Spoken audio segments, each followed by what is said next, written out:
Welcome, everyone. So glad to see so many faces, familiar faces out there. So we've got a really great topic tonight, insulin in the heart. Dr. Reddy is going to share in just a moment. Just go through real quickly. The heart-to-heart educations are an extension of our mission here on the cardiovascular team to take care of the hearts of our community so that people live healthier and happier lives. And we do that in a multiple of ways. We have the lipid testing. We have some spots still open on the lipid testing. So we have a date coming up next week if you want to do that at no cost. We also have the Cooking with Heart classes. I know many of you have taken the Cooking with Heart classes. We do have the 2024 schedule open now. So you can sign up. You've got in your bag a brochure about the classes, and there's a link. You can go there and see all the classes that have opened up for 2024. We've got some coming up there, the Cancer Foundational, the Diabetes. And then we have two different ways to contact us. And we have a newsletter. And if you're not getting that monthly newsletter, let us know. Dr. B. Reddy, he did his residency at St. Louis University Medical Center, and he did his fellowships. He did one there at St. Louis University Medical Center, and then one in Iowa. He did a cardiology fellowship there, and he is a longstanding citizen of the Quad Cities. And if you ask anybody about him, they're going to say things like, well, he's a really good listener, hands-on doctor, and he answers all my questions. So we are thrilled to have him here tonight to share about an important topic. So Dr. Reddy, thank you. You forgot to say one thing. He's always late in the office. Okay. As long as you're not late in the night, you're certainly true.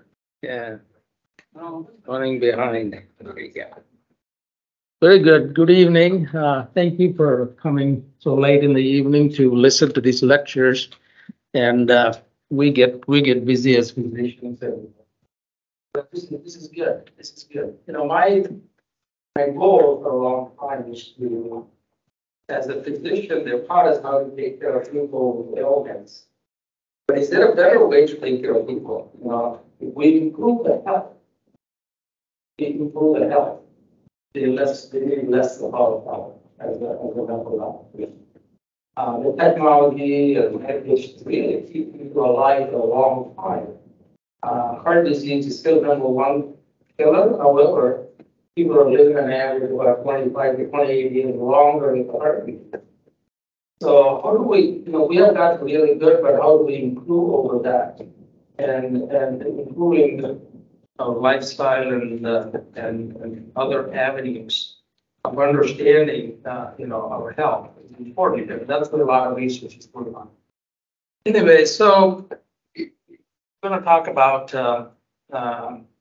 metabolic syndrome, which is a constellation of features of our health problems and insulin resistance and diabetes and obesity. This has become a pandemic, much bigger than the COVID-19 pandemic.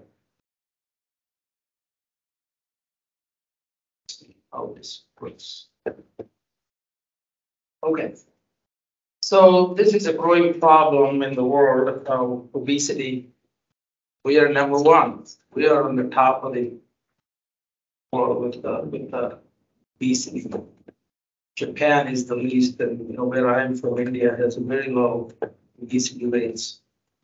It's a problem. It's a problem in children, especially in the United States. Again, we have the highest obesity in the children, which is very sad. So, evolution of human diet. We have eaten a certain way until 10,000 years ago. Then we have an agricultural revolution over the last 10,000 years. And then we have industrial revolution. And our diets have rapidly and progressively changed. So we humans have been on this planet for over 1 million years. Our brains have grown bigger and bigger. And our brains are about 3 times bigger, actually in the last 100 years. So we have become more and more intelligent.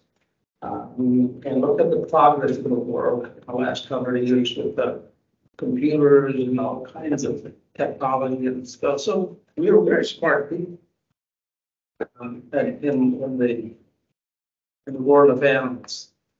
It took millionaires to get from here to here. It took about 1,000,000 hours to get from there to here. You know what 1,000,000 hours is? Exactly the beginning of the First World War, 2014. That's when we started. Industrial Revolution started at the end of the First World War.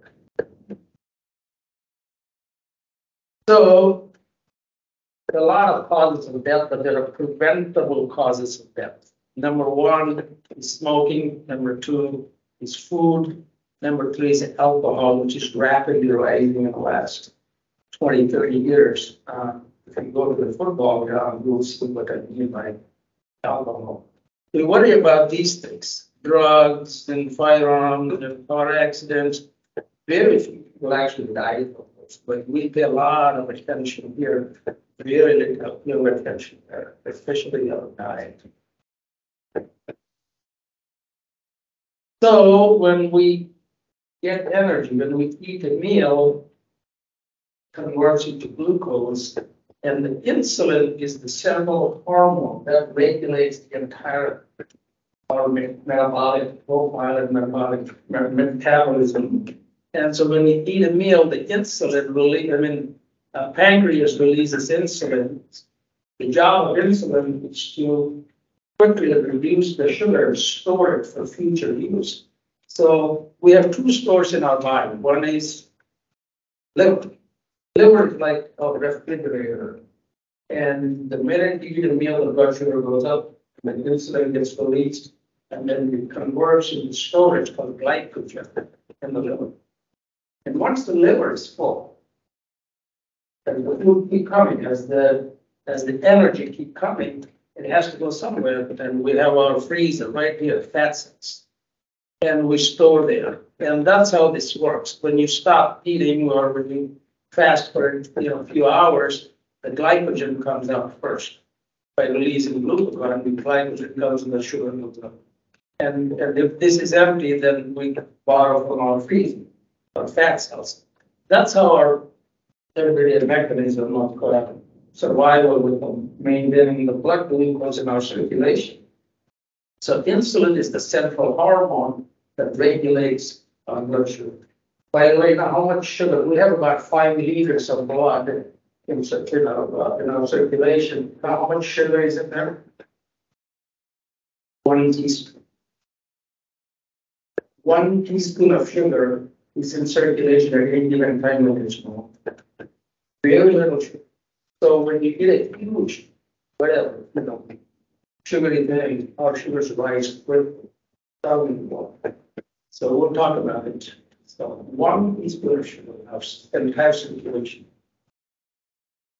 So there are a lot of types of sugars in our foods, like in beer, you have maltose, in milk, you have lactose, and these are types of sugars. They're simple sugars. An orange has only 10 to 13 grams of sugar, whereas the orange juice has 48 grams of sugar. And look at the soda, 16-ounce soda has 58 grams of sugar. And it's very rapidly absorbed, whereas if you eat food, it's very slowly.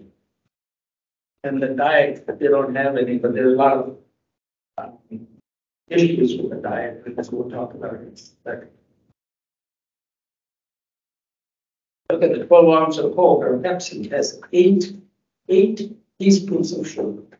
We'll never be able to put 8 teaspoons of sugar in 12 ounce of it, but we do this every day. It's a huge issue. And here are the sugar contents of all kinds of meat, and it's amazing how the sugar is. So carbs. Now people say, "Oh, don't do carbs." That's not true. 70% of our diet should be consistent with carbs, but what kind of carbs? That's the big issue. These are all the simple carbs. This is all industrial revolution foods. We have. These are the foods, the complex carbs. You don't absorb fast, and then your sugar don't go up. Your blood sugar doesn't rise. so that you don't have to have this insulin rush control things. So fiber is the most important component of our diet to reduce absorption and reduce the blood sugars. There are a lot of benefits of having fiber in the food, and modern foods don't have enough fiber. So when you take a grain has three parts to it. A bran, which is primarily fiber, and you have endosperm, which is the flour, and then the germ, which has all the vitamins and important nutrients. Take the grain and then polish off the bran, and take the germ, and then we make the fiber. And the problem with this is it absorbs so fast, it drives sugars in circulation, causes high blood sugars, whereas it reduces the absorption rate and keeps the blood sugars lower. Anybody recognize this? Case it's commonly seen in my office. Really? So this is how coffee should look like. It used to be. Not anymore. Here is the problem. And I don't think they sell this anymore. It was started from all and go up. And that Trenta, which is a 30 ounce, is approximately 900 ml of 30 ounces. That's the size of our stomach. And it has 900 calories. You have to walk about 9 miles to burn. 9 miles. And I see this all the time in people's hands in our office. It's there. So we, as U.S. sugar consumption has gone up tremendously over the years, but more recently, within the last 40, 50 years, it has come down. The reason for that is we have high fructose corn syrup, which is really worse than sugar.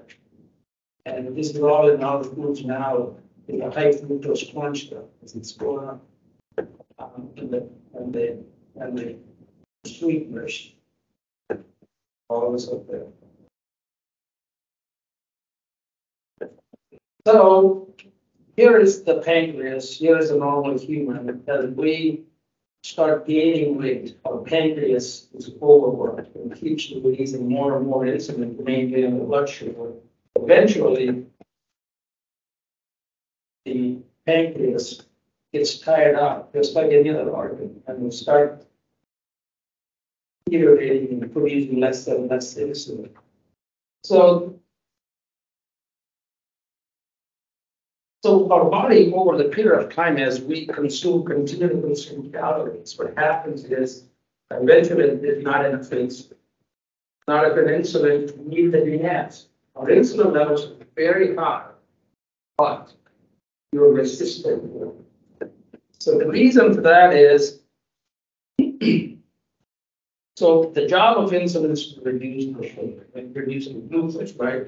So when we keep eating the morning, afternoon, evening, as before we go to bed, white rice, our liver is always, the refrigerator is always, and every person is born with so many fat cells, and they only can go so big. And once they're full, it's still stored. There's no more room to store. And that's what diabetes is. So what do we do for that? What do we do for diabetes? We need more insulin. It's not enough itself. There's no more room. They need more insulin, more drugs. Later, the fixes that maybe sure a little bit, but it doesn't fix the problem. It's like this. There's a root. The big hole in the root is holding them. What do we have to do? What do we do? We're using buckets and constantly fix this thing. We're not fixing the problem. That's what we should do this in the health. So, as you get insulin resistance, your blood sugars are high, and it causes a lot of issues. Diabetes, black development, high lipids, all kinds of other problems, polycystic liver syndrome, younger women, We didn't have kids, we don't have this. Weight loss is is the treatment, high blood pressure, all kinds of problems. So here's the diabetes, 1994 to 2009, and it's only growing very rapidly around the world, actually.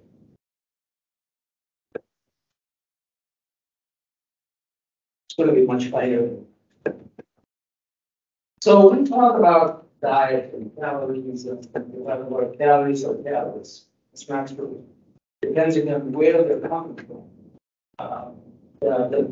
The issue is how your body reacts to the calories that are coming from. That is the key for managing health. We talked about this a little bit. And there are a lot of added sugars. We have become, okay, we're going to do like a low-fat diet, but then we're going to add sugars to it. So these have been, in the last 5 years, the U.S. Department of Agriculture that we have to bring added sugars on the energy. And if you look at the added sugars, it's amazing how many sugars are added. Some of the foods, they don't add like a plain yogurt. They can't. But any of the other yogurts, they will add sugars in the sugar. So look, if you added sugars, you can go buy the foods that will limit to added sugars. What are the two most addictive foods on the earth? Sugar and caffeine. Do we ever feed our kids, give our kids coffee? Yeah. Or we give these soda products, then what does it have? Sugar? Yeah. This is our beverage industry to make our people addicted to foods that we can never get off. This is why our kids are released and take with foods. When I grew up in India, we used to eat like this. Protein, vegetables, some cheese and some yogurt and a little bit of rice, and that's all I grew up. Here is how weird eating my cousins and the kids eating like this. Yeah. Meat. I've dealt with meat. I've done this many times.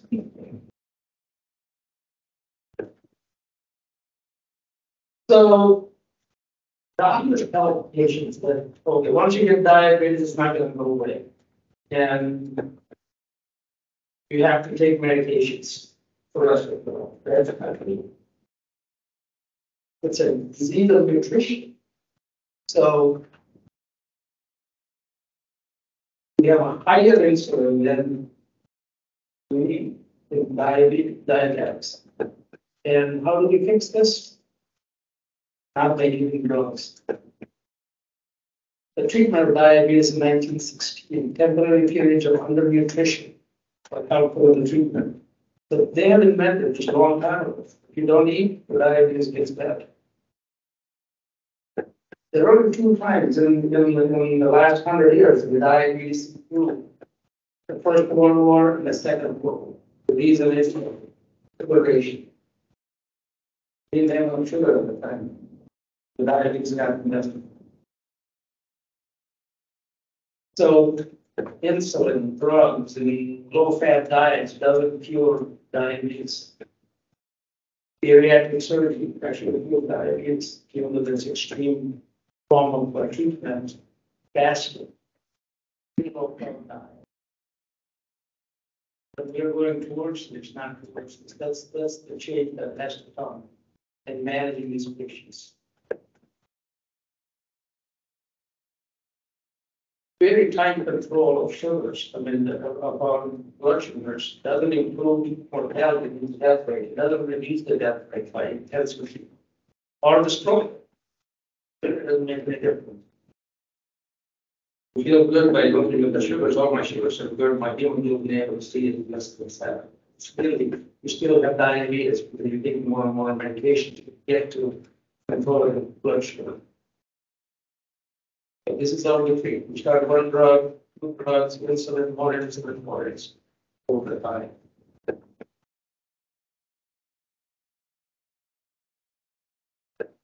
So we have known this for a long time. We keep telling people that diabetes is an incurable disease, and then eventually we send people to provide that the gastric sleeve or so. Look at the diabetes rates go down within a year, they go down to 10%. 100% diabetes, 90% will. That tells you that diabetes is a curable problem.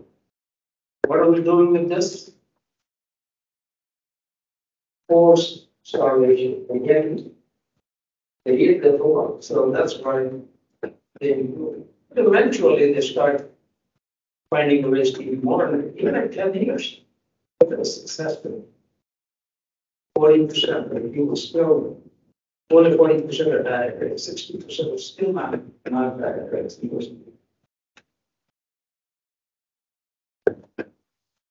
So there are a lot of diets, a lot of confusion. This is the sad part of our industry. It tries to sell a lot of things. It's confusing. A lot of things for diet, weight loss, and they don't get better. We, in our office, we had a diet weight loss program that we sell in medications, not medications for foods. So to buy them and eat those, and then we had a very successful program. We made a lot of money. But we eventually realized all of them when they got out of it, they got back. We looked at them, and then we closed the clinic because we're not going to meet the patients. And as long as they're on it, they're better, then they're all back and actually some overshoot it. So we closed the clinic. Really not helpful. So there are a lot of pills and all kinds of stuff available. All these gym creativity systems, they're all okay in the short term, but they really don't care about the health. A lot of money in. So people say calories in, calories out. Okay, you eat 1,000 calories, you burn 1,000 calories, others not do. The reason it's called the body of the extra calories is the important. Here is an example of food. It has 930 calories with all of this. 930 calories with this. Look at the amount of protein. Very little protein here, a lot of protein. Carbs. But these are good carbs. And a lot of fiber. So it makes a big difference. When you give this food, blood sugar doesn't rise, and here, blood sugar goes up very quick. And our consumption of calories is not, you just look at the restaurants and you don't eat a sort of very 50 years ago to now the portions are.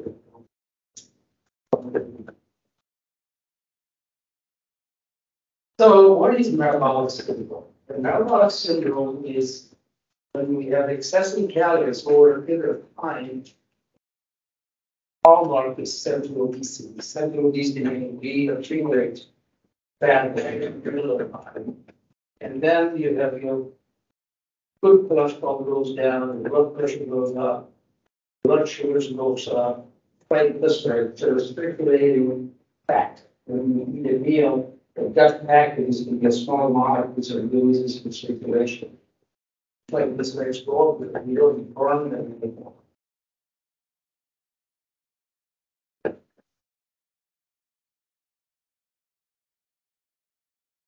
So this is basically the fundamental problem in the insulin system. We talk about the fuel and the energy incoming, you don't have enough control of sugar, so that leads to all these issues of leads to triglycerides, blood pressure, diabetes. That's what metabolic syndrome is. So how do we manage this problem? We knew this like diseases of nutrition or over nutrition are out of control. So humans, are we supposed to eat meat? There are meat-eating mammals, there's a plant-eating mammals, but humans eat meat. Are we supposed to eat meat? Yes. No. Yes, we are. So we have eaten meat for almost 700,000 years, but we haven't eaten meat like what we do.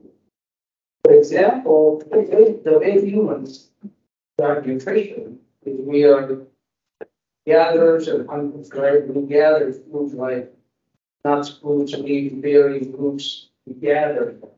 So we got up in the morning and we had to go gather. We didn't have refrigerators, we didn't have IV, we didn't have a freezer. So we had to go gather. By the time we gather the food, it's already 11 o'clock or 10, 11 noon. And we ate the food as a whole food. We can't process the food. So this is how we ate for 10 years. So our body got digested with that kind of nutrition. And we didn't get a little meat. The reason for that is even a little rabbit can run faster than we. By the time we caught some animal, it's not every day. The other thing is you can't store the meat. So you, whatever you ate that day, you ate, and then the rest of it, some of that will be eaten. We'll start this process. Number two, the meat that we ate for all these years, you were very limited, barely eating meat. Look at all the animals. They cannot survive with their fat. If you have to put it against here, what's going to happen? People like this. Same thing with the lion. There's a very obese lion. You can't get the food. So by natural selection, there is no really heavy animals. And they're very little fat in it.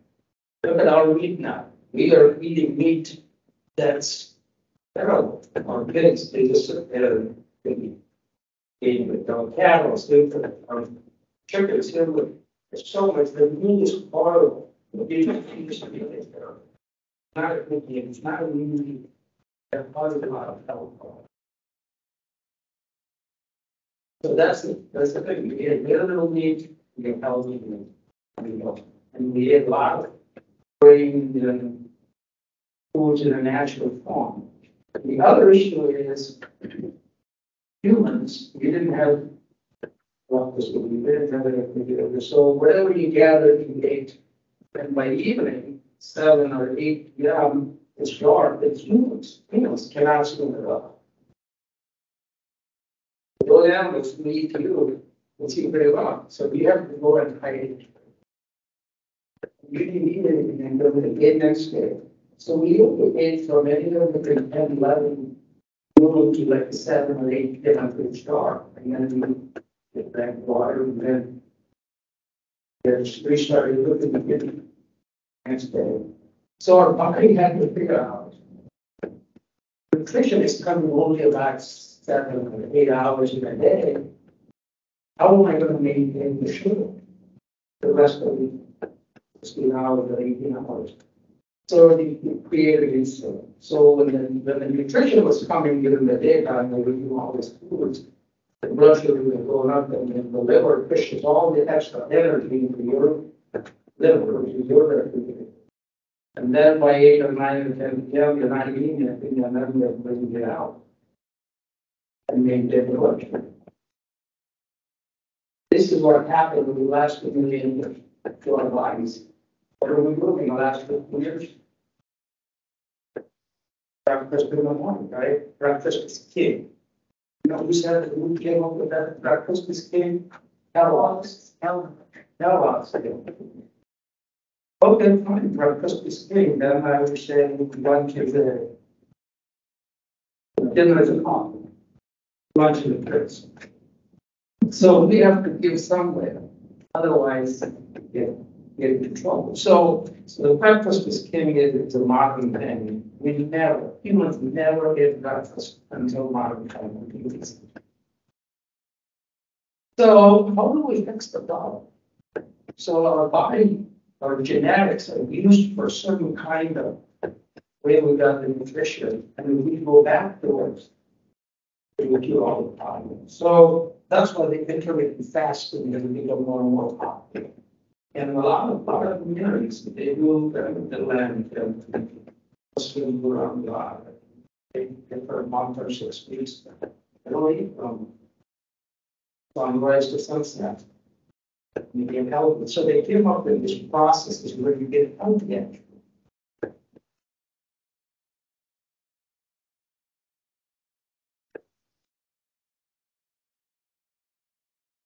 Okay, the body can be trained to fast for long periods. True, false. True. True. Okay. You must eat 3 large meals and 2 snacks after nutrition. The record for the longest human fast from food was 382 days. So the guy who was like 480 pounds, and he went on fasting for 380 days. In a row, with supplements, but he lost like 350 pounds, something like that. Metabolism increased to a halt during the fasting. False. Our metabolism continues. We have stores and we borrow things and continue to have metabolism. Starvation is the same as fasting. False. So when we talk about fasting, we're not talking about restricting calories. Restricting the time. That's what it is.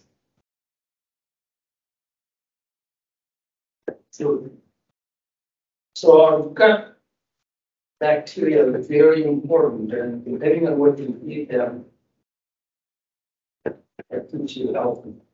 So leaky gut is a big leak. So when you eat healthy foods, gut bacteria are happy. So intermittent fasting is not a calorie restriction, it's not a starvation. It's a type of eating and eating healthy foods, but not calorie restriction.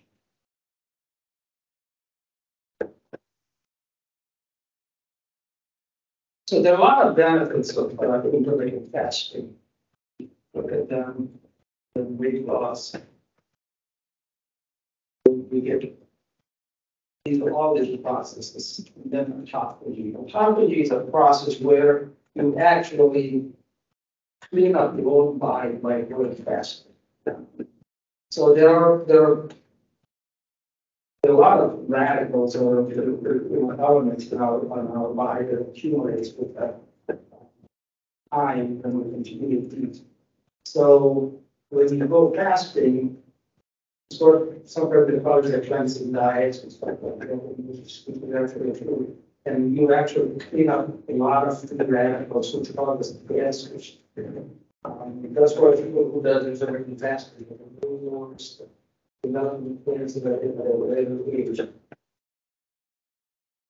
we as cardiologists have gotten very good at keeping people alive, so they live longer and longer. So a lot of conditions are developing. And how do we prevent research? How do we treat cancers? Nutrition. So there are places actually. You should read about this fasting and curing cancer. So the cancer cells in the body rapidly multiply and they lose a lot of glucose. That's their primary condition.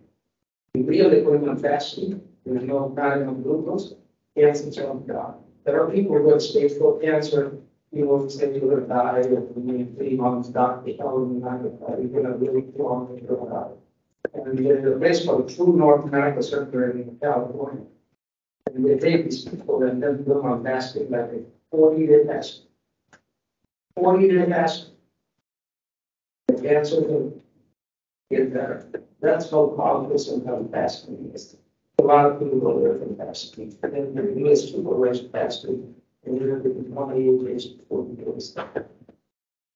We charge $200 for every room and give you water.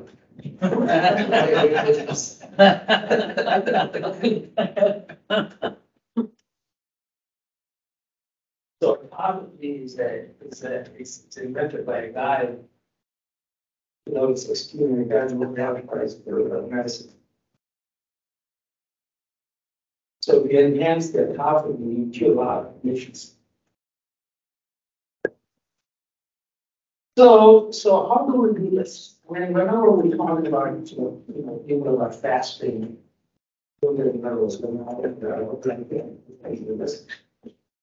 but it's all about training your body. The body has amazing ability to adapt to all these things. So most of us are fasting every day, but we spend hours to go to sleep, we get up, meditating, doing water. So we already doing fasting, at least 2 hours, we're not 10 hours. We need like 5 or 6 or 7. Point 7 o'clock or 6 o'clock. We extend this by an hour this way and that way over here a couple of weeks. We find hunger is a training mechanism. If you eat 5 times a day, you get hungry 5 times a day. Amazing, hunger goes away. The first day, second day, the worst, and after that goes away. It's all a mechanism that's locked into your brain. I'm hungry on time. You depend on how you eat. But we stop eating breakfast for 3 days. So there are other different ways of doing fasting. The most common is 16-8, like our forefathers did for millimeters. So you eat 3 hours a day, could be 10 a.m., 6 p.m., or noon to 8 p.m. Depends on what your schedule is. You're going out for dinner and so it's part of that day.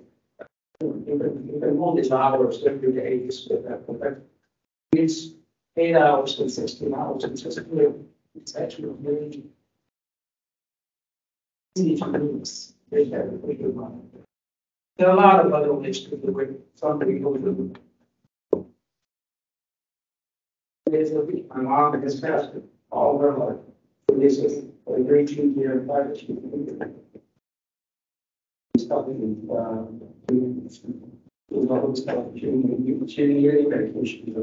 That's the latest that they have to do it. The ancient instilled this between the patients and people. They figured this out a long time ago. We just have to follow. So there are some people who eat only 500 calories, low calories, only for 2 days, like again Monday, that's Monday, Friday, or something like that. So it actually has the same effect as totally intermittent fasting. So some people can follow this 2 days a week. You only try to drop those, which most of them do fruits or vegetables.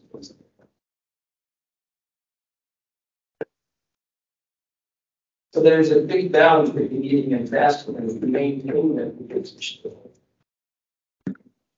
so you can have a little coffee, you can have a little tea, the water, 6 to 12, 12 to 8 degrees, you adjust these things. So this is the easiest way of it. And look at the foods. You have to eat foods that are manageable, not processed. So to be successful, drink a lot of water. Just continue talking whole broth. Whole broth is still fat. Fat does not use that sugar like it's helping in the category. So this is the hormone that released for hunger, and that goes away with the time. Don't let anybody go fasting. They don't do like harassing you, like, oh, how can you do this? It's terrible. Give time. You have to focus on this. Follow nutritious diet. Don't do too hard on yourself with this kind of condition. But it's a lifestyle. You know, if you do this for 25 days in a month, you'll be better than not doing it all, or even doing it. So there are always days that you can break things. So just, you know, starting slow, extend 1 hour, is very another way to still happen. So we can see.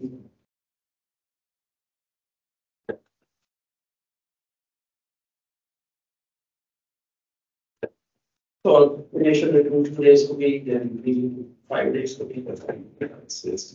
It's not that you have to do it tomorrow or a week or something. You do it month or 2 weeks okay. So this is a change over a period of time. You know, whatever. That's what it's. Don't do too hard.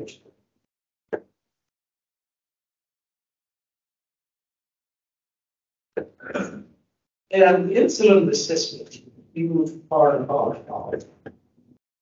We underestimate a lot of alcohol, you know, as solves all these things that we systems. I recommend people, all my patients, drinking whiskey. Something. Now, you know, there's a lot of controversy about whiskey is important. No. How we hear about those who I think a little bit about benefits of whiskey. A lot of things. Omega-3 fatty acids are controversy that fish oil. I don't know a lot of things of fish oil and college, but you can fish fatty fish like salmon or something. Yeah, don't get it wrong.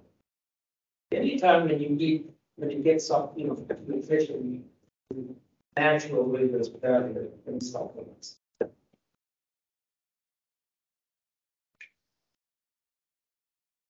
Talk about the 40-minute diet soda. You know where's the problem with the diet soda? So when we eat, the first sensation is right. Why do we have this place? The reason for that is when you put something in your mouth, it sends a signal to the brain, food is coming, so that the body will be prepared for the food that's coming. That's what water. All this stuff is nauseous. You drink water, there's no sensation. No sensation. So anything else sends a signal. Sends a signal to the brain. The pancreas is ready to release the insulin. So when you drink a diet soda, insulin is already released, but the nutrition down. So the blood sugar doesn't go up, or the insulin will bring it down. So now the insulin is already released. And when the sugars go down, it sends the signal to the brain. If you go hungry, you eat more later. That is the problem with all of these diet sodas and all this stuff. You're not getting calories, but you're not fooling your body, you're providing the nutrition stuff. So it makes you more hungry. We end up eating more. So you have to be careful with things. So if you are eating a meal and have a diet soda, but there are other things about research which we call it increases the cancer rates. As we are living longer and longer, there are a lot of chemicals that we put in our body causing cancer. And you have to be careful with your putting in any artificial substance. I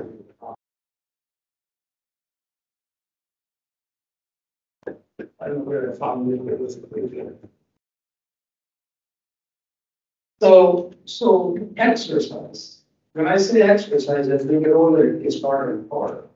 All that you do is whatever you're comfortable with, just a walk.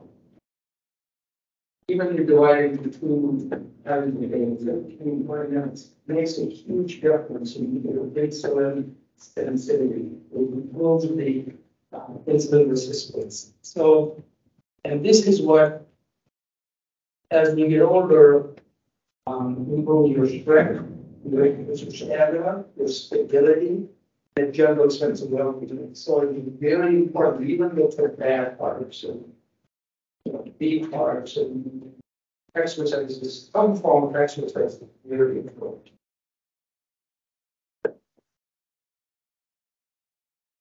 So it's not definitely all the intermittent fasting, steady, like 16 hours is easier factoring. Without really any bad effects. Even if you're diabetic, you still do well. In fact, what happens is when you do this, your sugar starts going down. It means that you're getting healthy. It means that you're eating less. The doctor cannot increase the medicine or tell them to eat more. If you're getting healthy, you're eating less. That's the goal. So when you do the bariatric surgery, what do you do? The very next day, they're thinking 200 units of insulin, you can stop the next day. Don't need it. Do that all the time, and we put people in the hospital and do some tests and put them fasted, and then we cut down their insulin. They're not eating. So same process. When you're getting healthy, you need less drugs. Don't get fooled like, oh, I eat every 5 meals a day and it's bad. That's bad. So it enhances ketosis, which is very important for the body to heal itself by. This is a big thing in the future. Reduces cancer rates as we age. This is what we need to do to improve our health and we also reduce the cancer rates. This is very huge in our older population. So, any questions? And I didn't know you're covering the quarter in that as well. Go ahead. My husband is on metformin, but anytime he's hospitalized, they have to inject insulin. Is it because they're running the bag of sugar water? Well, it depends on a lot of reasons for that. That's part of what happens is that we are trying to out of there and going through the procedure and going to do nothing by mouth, either do there and we don't treat them. So when you take a medicine like metformin, you can't turn off or do more or less or something. The second thing is that people get anesthesia on metformin, we actually anesthesia. He's just been in for regular medical stuff. So we do give them, but sometimes, when they're under whatever the physical stress, like infection, whatever they're in the hospital, the blood sugars go up and metformin not get added to okay blood sugar. We do that frequently, so they're better.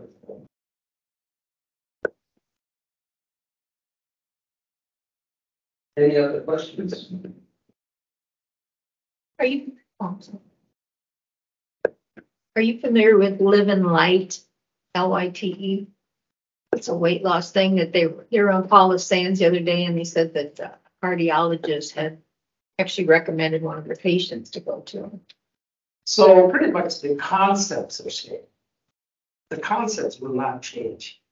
Is the methods may change a little bit. I'm not, I don't know about it, but I can tell. Living light means most likely eating light and, less restricting calories. yeah, they give you a medicine, a shot. I don't know Is that right? what's in the shot though. Does anybody know about living light? I don't see policy. I just saw it on Paula Sands this week, Right. so yeah. And there's a lot of different ways to take care of people. But we know the root cause of health problems. So if we address the root cause of the problem and how our body adapted to nutrition for years, we change it so quickly. And it will be very surprising and shocking to you guys that in the United States, the highest incidence of heart disease, heart attacks, is in a specific group of population. You know who that is? People like migrated from India. We have the highest heart disease. No one. It's such a sudden change in nutrition.